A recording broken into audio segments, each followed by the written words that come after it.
Airtel ने 99 रुपये वाला रिचार्ज प्लान बंद किया। तो बता दें मित्रों, एयरटेल जो कंपनी है वो पहले 99 रुपये में क्या होता था, जो सिम है आपका वो जिंदा रहता था, अन्यथा आउटगोइंग इनकमिंग सब बंद कर दिया जाता था यदि आप 99 रुपये का रिचार्ज नहीं कराते हैं। पर अब ये जो है 57% उसमें बढ़ोतरी कर दी गई है, और केवल 2 स्टेट के लिए। यदि आप उड़ीसा या हरियाणा जैसे राज्यों से ताल्लुकात रखते हैं तब आपको एयरटेल टैरिफ पे 99 की जगह अब आपको 155 रुपये देना पड़ेगा। ये है हमारे देश का असल विकास। मैं मानता हूँ जो लोग लाखों कमा रहे हैं उनके लिए बहुत बड़ी राशि नहीं है, पर जो लोग ईमानदारी से होता है ना भाई, डेली कुआं खोदना, डेली पानी पीना, उस तरह की जो लोग जिंदगी जी रहे हैं, या जो मध्यम वर्गीय परिवार के लोग हैं, जो लोग छोटे मोटे बिजनेस में लगे हुए हैं, छोटे मोटे कर्मचारी, उनके लिए बहुत बड़ी राशि है। अब सबको पता है बहुत सारे ऐसे काम हैं, बिजनेस हैं जहाँ पर 2, 3, 4 सिम की आवश्यकता है। ऐसे में उन सिम का बस यही आवश्यकता होता है कि हाँ भैया मिस कॉल चल जाए या तो फ़ोन करके 1-2 मिनट बात हो जाए, पर अब उसके लिए भी आपको इतना पैसा देना पड़ेगा। तो कहीं ना कहीं हमारे देश में जो मीडिया है, जिसे 4th पिलर ऑफ डेमोक्रेसी कहा जा रहा है, वो गलत है। वो ऐसे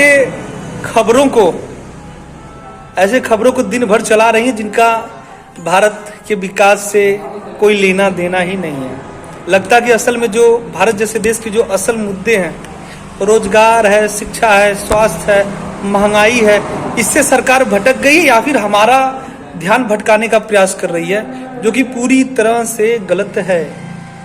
और यही स्थिति अगर रही ना, तो जैसे पेट्रोल धीरे धीरे बढ़ा, डीजल धीरे धीरे बढ़ा, लोग बोले कि भाई सीएनजी वाली गाड़ी खरीदते हैं, सीएनजी वाली गाड़ी, क्योंकि उस समय 50-60 रुपये मुझे लगता है 2-3 साल पहले था। अब क्या स्थिति है, 90-92 रुपया सीएनजी चल रहा है। तो कुछ लोग करें भैया अब तो सीएनजी भी महंगा हो गया, अब क्या किया जाए, हालांकि माइलेज ज़्यादा अच्छा देती है। अब ये बात हो रही कि भैया इलेक्ट्रिक वाले वाहन लाया जाए। तो बात यही है, ये पहले आपको उकसाएंगे, जैसे नहीं था रिलायंस ने पहले क्या किया, जियो जब सिम चला तो 6 महीने फ्री ऑफ कॉस्ट कर दिया, ले इतनी धांसू, इतना उम्दा उसने मार्केटिंग लॉन्च किया कि जो छोटे मोटे या एक समय में कह सकते हैं बड़े प्रतिद्वंदी हुआ करते थे सिम वगैरह में, वो कंपनी धराशायी हो गई। मतलब 1 महीने के अंदर उनका शेयर इतना गिर गया कि उनको बंद करके 6 महीने बाद भागना पड़ा, या तो किसी दूसरी कंपनी में विलय करके अपना शेयर दे के चले गए। तो ये बहुत बड़ी सोची समझी राजनीति थी। और आज क्या है, आज जियो हर जगह छाया हुआ है, सबसे पैसा ले रहा है। पर कहने का मतलब ये है कि आप लोग एक बार भी विचार विमर्श नहीं करते हैं, शासन को अवगत नहीं कराते हैं कि हाँ भैया इस चीज़ पे बढ़ने वाला, क्यों बढ़ने वाला है, बस बढ़ा देंगे। 10 रुपये वाला टैरिफ था, सब खत्म कर दिए हैं, 20 वाला खत्म कर दें, 30, 40, 50 सीधा 99, 99 के बाद 155। बड़ी समस्याएं चल रही हैं। कोविड के बाद से भारत जैसे देश में जो लोग मध्यम और गरीब स्लैब में आते हैं, उनसे जाके पूछिए 2-2 रुपये का महत्व क्या है। 1 रुपये की जो आप बढ़ोतरी कर दे रहे हैं, जीएसटी लगा दे रहे हैं, कितनी बड़ी अहमियत है इनके लिए, पर आप लोग नहीं मानेंगे।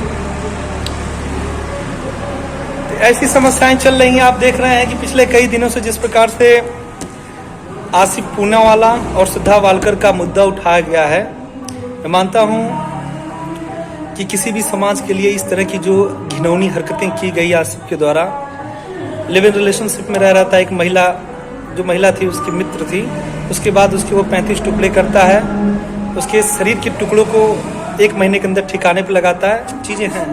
पर आज जिस प्रकार से पूरी मीडिया इसे ही चला रही है दिन रात, मानो एक सांप्रदायिक हिंसा फैलाने का कार्य कर रही है या एक मन बना रही है। भूल गए, अभी 2-3 कल परसों की न्यूज़ है, एक यमुना एक्सप्रेस वे पर एक आरुषि यादव करके कोई महिला थी, उसके पिता ने ही अपनी जो सर्विस जो लाइसेंसी बंदूक थी उससे उसको गोली मार के सूटकेस में बंद करके फेंक दिया। अब बोलिए ये ऑनर किलिंग के अंतर्गत आता है। उसका आरोप है कि भैया जो है मेरी बेटी मेरी बात नहीं सुनती थी, किसी राजस्थान के लड़के से प्रेम प्रसंग के चलते उसने शादी भी कर लिया था। लाख मनाने के बावजूद वो नहीं मानी, इसलिए मैं गोली मार दिया। बहुत सारी महिलाएं दहेज प्रथा के नाम पर जिंदा जला दी गई। बहुत सारी महिलाएं अपने आंगन में दफन कर दी गई, उस पर तुलसी का पेड़ लगा दिया गया। तब समाज कहाँ था? देखिए, सही है, यदि आप सांप्रदायिक हिंसा करके भारत जैसे देश को आगे ले जाने का प्रयास करेंगे तो देश खत्म हो जाएगा। जो गलत है वो गलत है, आप उसे धर्म से जोड़ने का कार्य ना करें। ठीक, कुछ कुरीतियां हैं लिव इन रिलेशनशिप में, कुछ चीजें बढ़ी हैं, तो उसका एकदम बैठ के विचार विमर्श करे सरकार। ठीक, कमेटी गठित करे, शासन को दे, जुडिशरी सेक्टर को दे। इसे लगता है कि आजकल मीडिया वाले ही सुप्रीम कोर्ट हो गए हैं, जो मीडिया कह देगा वो सुप्रीम कोर्ट करेगा। किसी भी व्यक्ति के साख को 2 मिनट में बर्बाद कर देता है, उसके बाद जांच आती कि नहीं भैया ये तो वहां पे थे ही नहीं। तो अब बोलिए, अब मीडिया उनके साख को, प्रतिष्ठा को, पद को वापस लौटा पाएगी? तो देखिए, मीडिया कहीं ना कहीं भटक चुकी है कि किन मुद्दों को प्राथमिकता देना है, किन मुद्दों को नहीं। जैसे ही न्यूज़पेपर खोल रहा हूँ, फेसबुक, व्हाट्सएप, इंस्टाग्राम, कहीं भी टीवी वगैरह सब, बस क्या पता आसिफ पूनावाला का नार्को टेस्ट होगा, पॉलीग्राफिक टेस्ट होगा, ऐसा इंजेक्शन लगाया जाएगा, क्या वो ये था, क्या वो ये था। ठीक है, मुझे लगता है जांच एजेंसियां भी एकदम सख्ते में आ गई होंगी कि जो जानकारियां हमें नहीं पता है वो जानकारियां इन लोगों को कैसे मिल रही है। तो अनाप शनाप इस प्रकार के, मतलब अपनी टीआरपी बढ़ाने के लिए, अपने चैनल का प्रमोट करने के लिए जितना नीचे ये लोग गिर सकते हैं उतना नीचे गिरने का प्रयास कर रहे हैं। ये भारत जैसे देश के लिए, पर्यावरण के लिए कभी भी सही नहीं है, क्योंकि ये कहीं ना कहीं हिंसा जैसी चीज़ों को बढ़ावा दी जा रही है। अभी आप देख सकते होंगे कि